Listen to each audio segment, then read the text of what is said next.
brush fire started here for the cause of liberty. It looks like it's much bigger than a brush fire right now.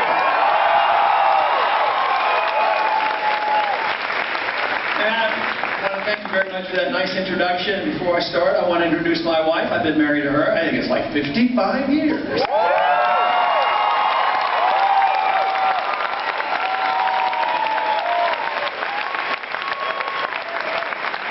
We have 18 grandchildren. One has accompanied us tonight, Linda. It's great to see a nice crowd. This is wonderful. Coming out to listen to a political speech, you know, on a night when you could be watching the news on the MSNBC. Thank you very much. Well, I'll tell you what. There's something very big going on in this country. I've always thought it would come. I always thought it would be related to the economy. It would be related to spending.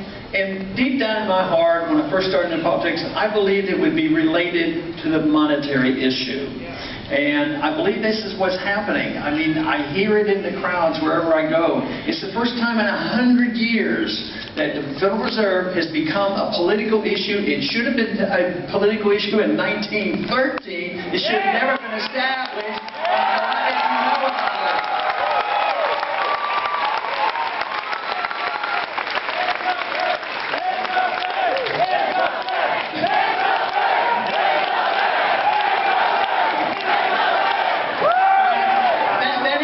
Around a long time. It's a biblical issue. Remember reading in the Old Testament about honest weights and measures and the Ten Commandments about honesty and not lying? Well, this is what the monetary system is all about, is lying and cheating and false weights and measures. And this problem has been around for a long time, even in the Roman Empire and before. Debasement of the currency.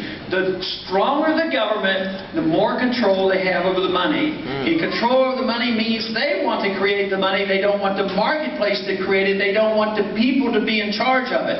The reason that the big government people detest gold is because they have power if they can create the money out of thin air. Then they get to distribute it to their friends, and who gets the disadvantages?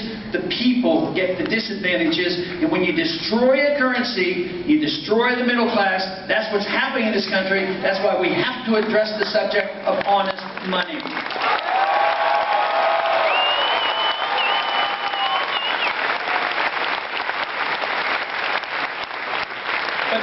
But the irony of all this is that the bigger the government, the more powerful the government, the more control they have over the money. But the irony is, it's what brings the governments down. The governments that do this, they think they're too big, they can extend themselves around the world, and just look at what we're doing today. We have an empire around the world. We're in 130 countries, we have 900 bases, and they're not hesitating one bit to go look for more trouble to get into. Right now they're thinking we don't have enough wars going on, so we're very much involved in the civil strife and the civil war going on in Syria. But if we look at honest money, if we look at our Constitution and a sensible foreign policy, we wouldn't be looking for more wars. We would be looking to stop these wars. We would be looking to bring our troops home.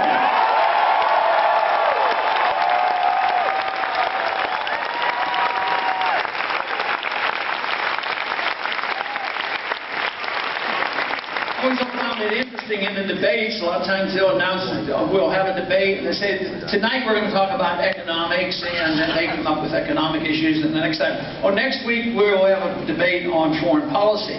But you can't separate the two. If you're involved in foreign policy and you're running up this debt, you're putting on sanctions and interfering with trade, and you have all these imbalances going on, and you spend this money and run up the debt, and you print more money, that is economics. That is an economic problem, so you can't separate the two. And this is where we are today. We have bankrupted ourselves. And ironically, if you read and study exactly what those leaders of Al-Qaeda, including bin Laden, said, he was anxious to do was get us drawn into fighting wars and occupying Muslim countries in order to bankrupt us as a nation and to divide us as a nation. And just look at how we've fallen into the trap, and it just seems like there isn't a country that we can't go into.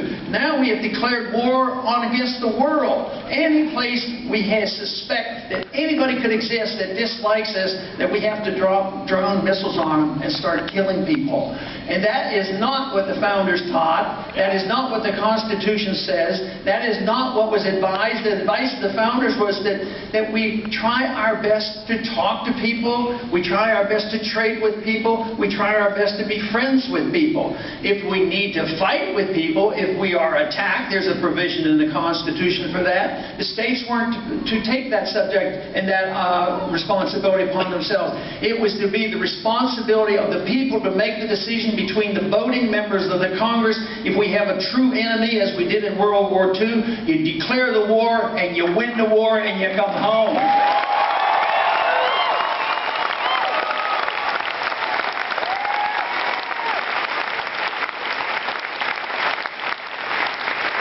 It's so hard for me to understand why people don't understand this, although I'm very pleased that more and more people are beginning to understand this message. In World War II, we were attacked by the Japanese, and the Germans declared war against us. In less than 4 years, that whole war was won. And here we've been in Afghanistan for 11 years. And now that the information is coming out from the military, people willing to speak out, that we're not doing so well over there. And just think of the cost to us, the cost in lives. If you add up all the people that have died in the Mideastern wars in the last 10 years, and the contractors, we've lost 8,500 Americans. But we've had 44,000 Americans come home. Americans come home with severe injuries and amputations and blindness, brain injuries. And also, we have hundreds of thousands now begging and pleading for help. We have an epidemic of suicide in our military personnel coming home. And that is all a cost. And to think that this was done in an unconstitutional manner, we cannot put our head in the sand and pretend that these wars are being fought to preserve liberty and preserve our Constitution. We know that we take an oath of office to defend against all enemies, foreign and domestic. Right now, today, we have a greater threat against our liberties by our domestic threat more than any chance of anybody invading this country.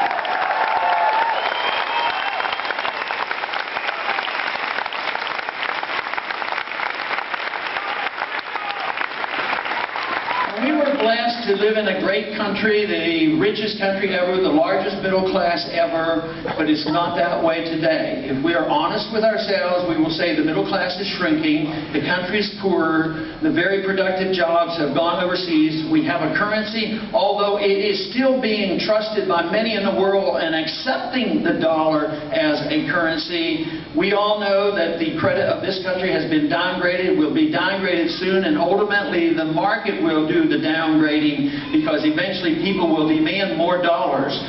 Even today, the prices of goods that we export, the prices that we import right now have been going up 8% a year, and our Federal Reserve and our Treasury say, oh, there's no inflation going on, there's no price inflation. What they do when the price inflation seems to be more than they want it to be, they change how they calculate the price inflation. You know, it's all deception. But we have allowed ourselves to drift